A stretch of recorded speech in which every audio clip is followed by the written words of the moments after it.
A book where the hero has to drink some beer? Call me in. Welcome back, everybody, to me talking about Discworld. Yes, we continue the great Discworld read-along discussions, and today it's time to look at The Last Continent, Book 22 in publication order, so cheers.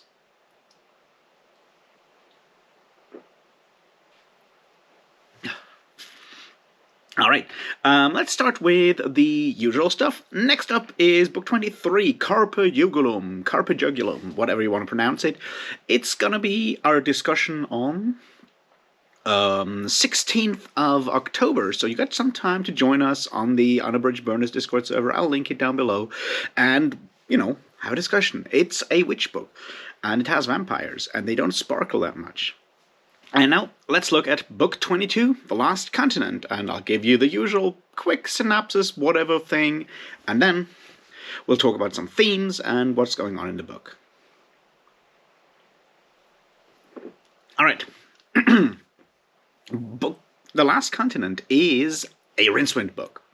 It's the, second to last Rincewind book, if you count Unseen Academicals as a Rincewind book, and it, deals with Australia, or a place that is a little Australian. Well, basically it is Rincewind doing stuff in the Discworld's equivalent to Australia, while the wizards are trying to get him back. And that's the plot, and there's a lot of fun going on in the meantime. It's probably the most accessible Rincewind novel. Maybe after Eric. Or maybe after Sorcery, but I think it's probably the most accessible one, and we're going to talk about why that is the case later on. So it has Rincewind, a lot of Australian pop culture jokes, and jokes about evolution, which is really funny. And that's basically all I have to say about this, in a non-spoilery synopsis kind of way. It's fun to read, it's very standalone, and if you haven't read any Discworld, you can start with this one too. You should like it. It's a good one. So let's get into, why it is a good one.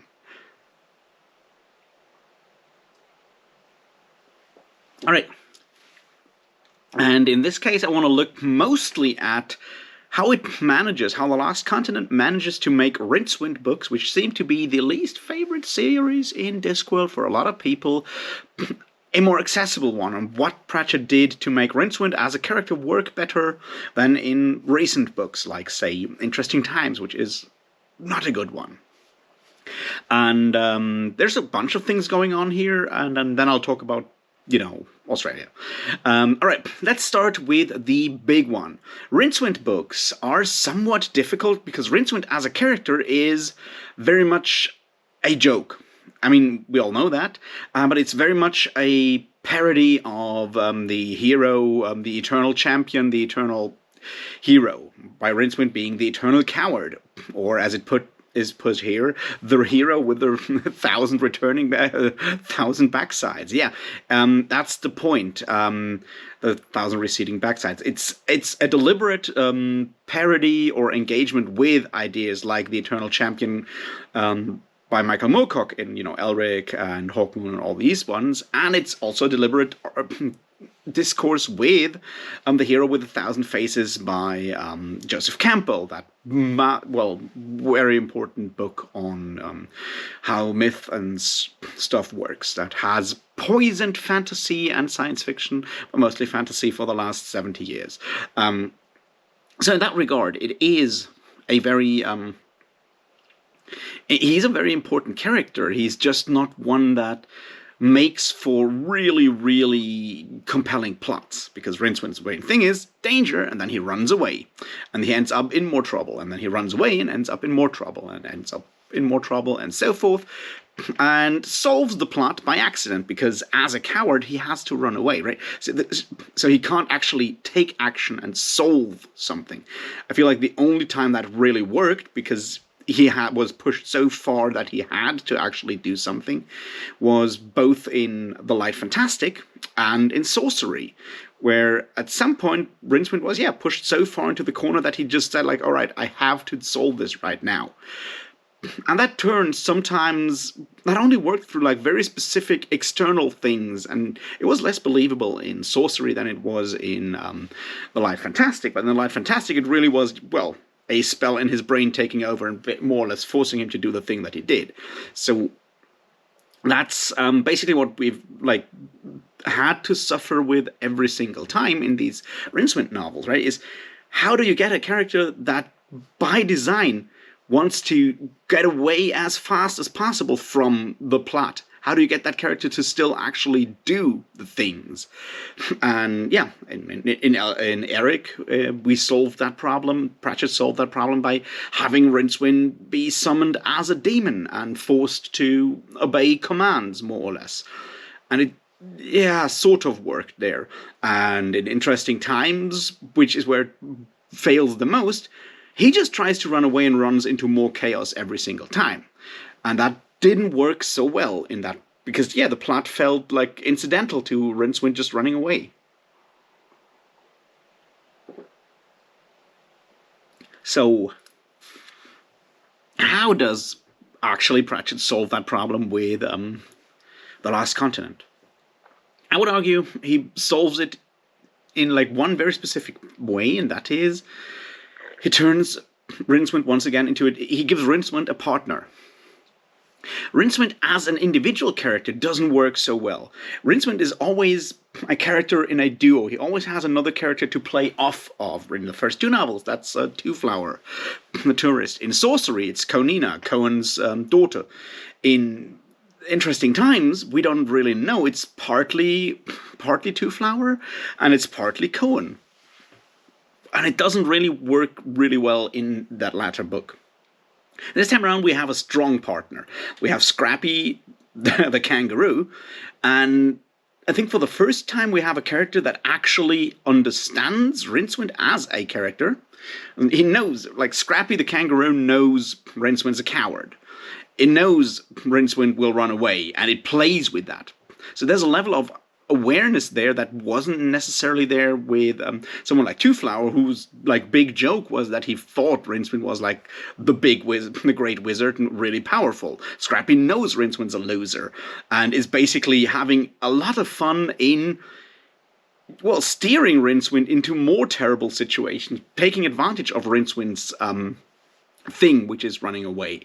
So I think that's why Rincewind works really well in this book as a character, is an awareness on both like Terry Pratchett's, or like Terry Pratchett making it very explicit that Rincewind thing is to run away, and having characters take advantage of that specific thing in a more fun way. Also, yeah, the dialogue, the conversations between Scrappy and Rincewind work really well.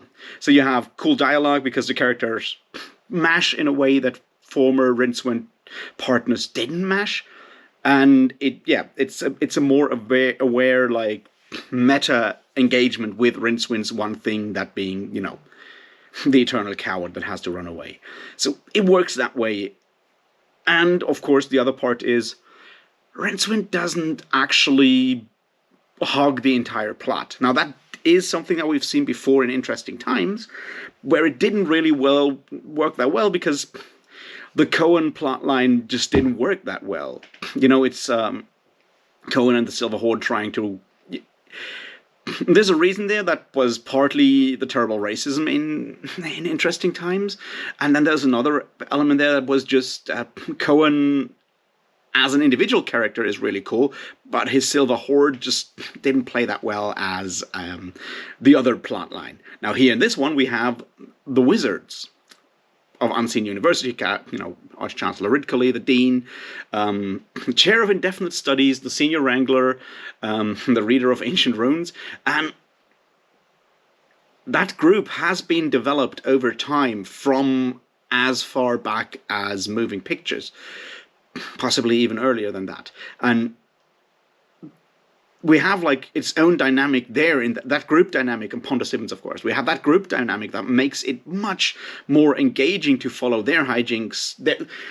And, you know, the next couple of, I mean, we've had books where just the Wizards of Unseen University were doing their thing, like they showed up in Soul Music, for example, and in other books, right? So we have that element there that works really well. So we have the Rincewind plotline, and it's much more well balanced with the Wizards plotline. We'll talk about both now when we talk about the other themes, but I think that's why this is probably the most successful Rincewind book after the first two, is because we get like a good partner for Rincewind.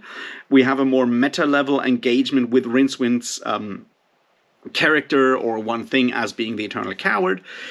And we have a stronger B plot of people falling into whatever Rincewind does to create adventure around him, that being the Wizards, which, you know, probably have as much page count, if not more page count, than Rincewind in this novel. So that's why I think it works much better than the previous Rincewind book, that being Interesting Times.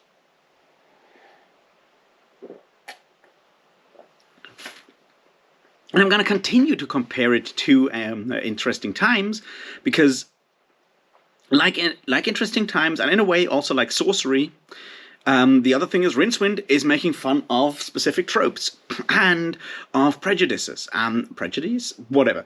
And the problem is that can go horribly wrong, as we saw with Interesting Times, where, yeah, Rincewind goes to generic Asia, probably mostly China, and we have a lot of unsavory Orientalist and racist jokes in there. Whether they were deliberately racist or have just aged really, really poorly, not the point of this discussion today, but we have that element. And if you look all the way back to Sorcery, we have a similar thing, because Rincewind goes to Al-Khali and Clutch, and we have way more Orientalist jokes in there as well, which don't age that well. Well, yeah, there's always a level of awareness with Pratchett that those, you know, that he's trying to, make it very clear that those are cliches and they're not really good. And you should avoid that stuff. Something always stuck, especially with Interesting Times. Now, the advantage here is that Rincewind's in Australia, and Pratchett does poke a lot of fun at Australia, but he focuses it on white Australia. Now, you can go and argue whether a Brit making fun of the inhabitants of a former prison colony does not still have a certain level of certain power imbalance there. You can do that, but I think, like, by making fun of mostly Australian pop culture, white Australian pop culture, Pratchett avoids that specific problem. The other part is making fun of successful international pop culture elements, which he does a lot in this book. Makes it even easier, because it's more like fun jokes about, it's more like punching up than punching down. So it works much better in this regard to have weird Mad Max jokes and Crocodile Dundee jokes and stuff like that going on than, stuff about the Agatean Empire, everyone being very obedient and not understanding how to rebel and being very collectivist and stuff like that. It just works much better in this regard. And Pratchett does this, in a fun way, having Scrappy the Kangaroo being, a Skippy the Kangaroo joke, and having a lot of stuff like that going on. I feel makes it more palatable, and probably in a way that, I would have to ask people from Australia to know whether they really enjoy this book and the way it makes fun of Australian culture and specific elements of Australian culture, because I wouldn't know. But it feels more amicable, I guess, more well-meaning in a way. And I think that's a strong point here.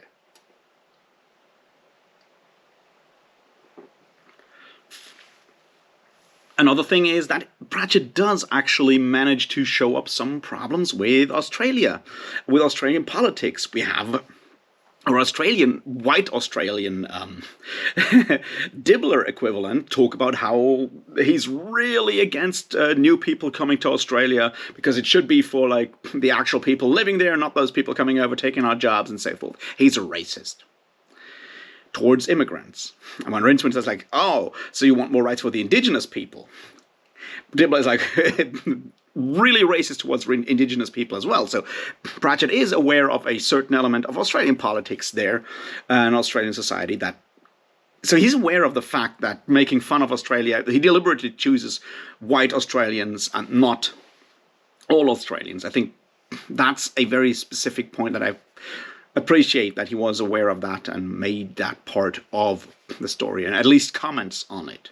So there's that element that I think is really important. Now, there's obviously some nods towards Western understanding of indigenous culture with the whole idea of, the song and stuff like that. But it's fairly in the background, so I think it's okay to, it works well in that regard. But the other thing that we have with the idea that water is missing from, Australia, and it's not raining, but they're using up the water. And there are some comments on like how people there are not actually, thinking about the consequences of using water or using up those natural resources that do, sound more dire in the year 2022 than they probably did in back in 98 when he wrote the book. But you can see that as a criticism of environmental politics and environmental policies in Australia, once again, done by a certain part of white Australians. You can read it that way, and I think it is intended in that way. So, yeah. I feel it just feels more respectful in a way compared to Interesting Times, which may have something to do with Terry Pratchett actually, going to Australia, being there for several times, visiting Australian Discworld conventions and stuff. So maybe that really helped a lot, because it doesn't come across as mean as did Interesting Times in parts.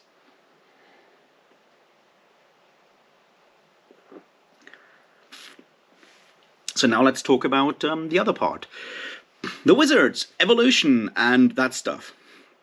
Obviously, we know that the whole wizards part is always fun, the dynamics between the Dean and Ridcully, between Pondestibbons trying to actually understand stuff and running up against university hierarchy, and the fact that a university is is in part about, keeping an established power structure and not actually, changing things, but keeping the status quo, is something that Pratchett has commented on before. And I feel it's important to see that here as well. It makes it very explicit because it's like a magical university, but he does make it very clear that, yeah, the point is not to make wizards use magic better, it's to stop them from using it and just, running in the system, whereas Pondestibbons is trying to actually change things, but he's kind of, failing with that. And the question is obviously, is that good or is that not good? Because the question behind that is like, is anyone actually thinking about the consequences of scientific developments? And there is certainly room to improve where technological progress and ethics intersect.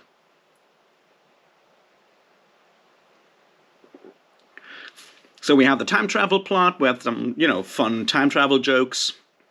We have them arriving on the island where the god of evolution is creating evolution. And you can obviously see this as a huge dig at creationism, which I assume it is. Now, we know that Terry Pratchett was always critical of religion, and he's obviously written The Science of Discworld 1, 2, and 3, and we know that evolutionary theory and Darwin's ideas are a huge part of that. In that regard, it's obviously part of the zeitgeist of the idea that having evolutionary theory does actually make it easier for atheists to dispute theism in any form, because you suddenly have an explanation for the fact that the world works fairly well, everything seems to make sense, sort of, on a biological level. And then you obviously have the rise of creationism, where it's like, yeah, this all works, evolution does actually exist, but it's there because God planned it this way. And Pratchett just goes like, all right, let me do that.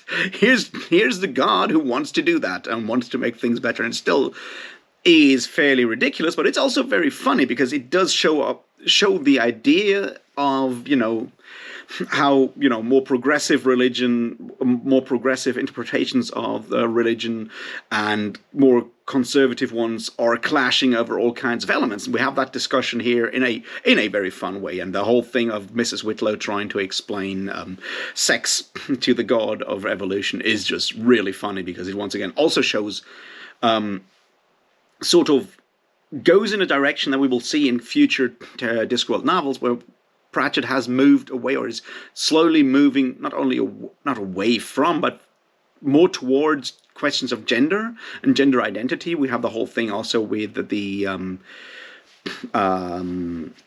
drag part of the Galar kind of thing in the Rincewind storyline. But we also have here that idea of the wizards of this like very, very male-dominated academic background, how they interact with women or don't interact with women, how they, are really scared of them in one hand, but also think that they are superior while not being that, of course.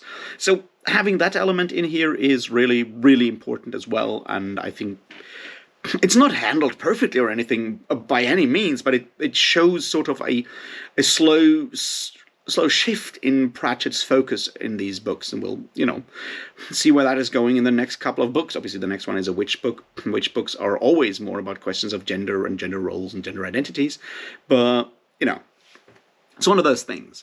There's more stuff to be talked about, of course, and I think I'll come back to the power imbalance, imperialism, colonialism, racism element, because we have those and the awareness of Pratchett being aware of that, even of the fact that that British feeling of superiority towards Australians when we come to the sort of finale of the story.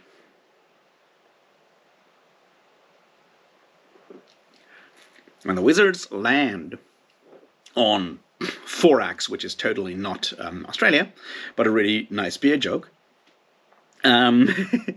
we have them encountering, well, the creator of Forax, who's painting these animals, and you immediately have the wizards trying to, make things better. So you have that white racism towards indigenous people there in a very clear way. And when they then move into like the now time of Rincewind's story and encounter the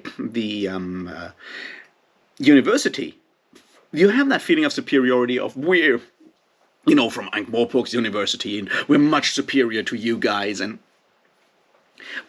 Pratchett obviously makes it very, very clear that those feelings of superiority are wrong and stupid and pokes fun at them, which, makes a lot of sense.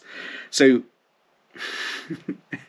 yeah, I feel like compared to Interesting Times and Sorcery, this one is just a way more self-aware book that does use the, hey, let's make fun of, stereotypes of a different place, which admittedly can be fun and funny, which takes that and just is more aware of the pitfalls of doing that. It adds the, it just works well in that regard. It picks, elements and stereotypes that are probably less fraught, less harmful because they're more current.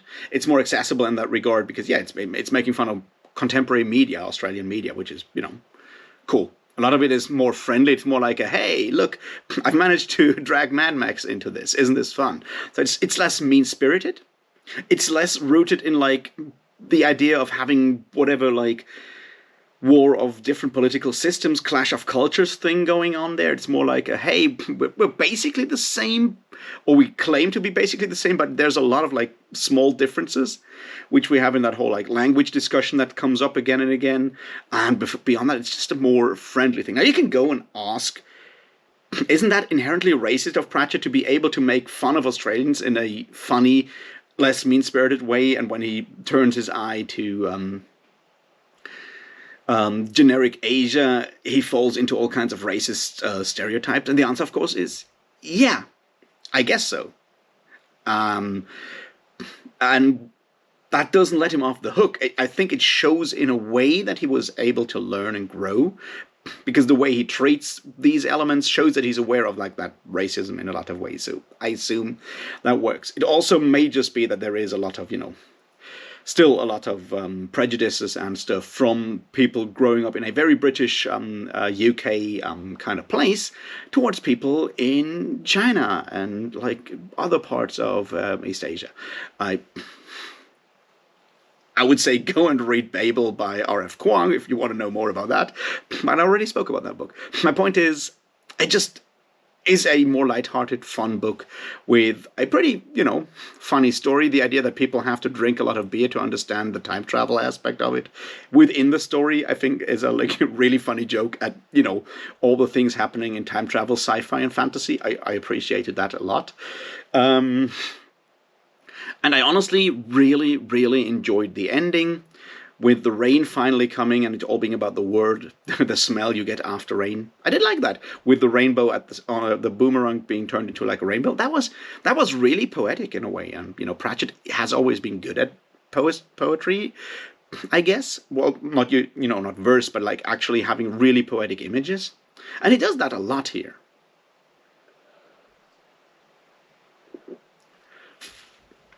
And last but not least, it has a lot of really good lines, really, really good short jokes and lines, and some of Pratchett's like trademark making nonsensical statements that actually purvey meaning in a way that is hard to actually achieve. There's like really at the beginning, two of them. There's one where he talks about time being, or man-made time measurements being meaningless in the desert, where he's like, something as human as an hour wouldn't last 5 minutes out here, which is a great way of explaining something with like an inherent contradiction. And then you have the other side where he talks about the beginning with the turtles and the elephants, like they are big. Out here amongst the stars, the difference between huge and tiny is comparatively relatively small. And that is just a really, really clever way of, saying something. But he does a lot of that, and I think it's one of those things that make Terry Pratchett's prose so funny, is exactly that you have these small contradictions that actually make sense and bring meaning in a way. And we have a lot of these in this book. It's just a more fun, cleverly written book compared to, say, Interesting Times. So I appreciate it. It's probably one of my third favorite Rincewind book after the first two, I guess, if I had to rank them, which I don't. And yeah, some other small jokes land really well, and yeah, I think it shows Pratchett finally figuring out what to do with Rincewind as a character in a way that makes him engaging beyond the, hey, look, we're making fun of the Eternal Champion. Which is enough for me, but I get why it can't always be that, because it's a joke that grows old really well. But this time round, having the right partner, having it more of a meta joke, it works better. And that's all I have to say about The Last Continent for now. Go read it. Go read it again. It's actually really cool. And try to find all the jokes about Australian pop culture. You'll be there for a while, I can tell you that. Anyway, thanks for watching. See you around. I'll talk about other books tomorrow, I think. Cheers.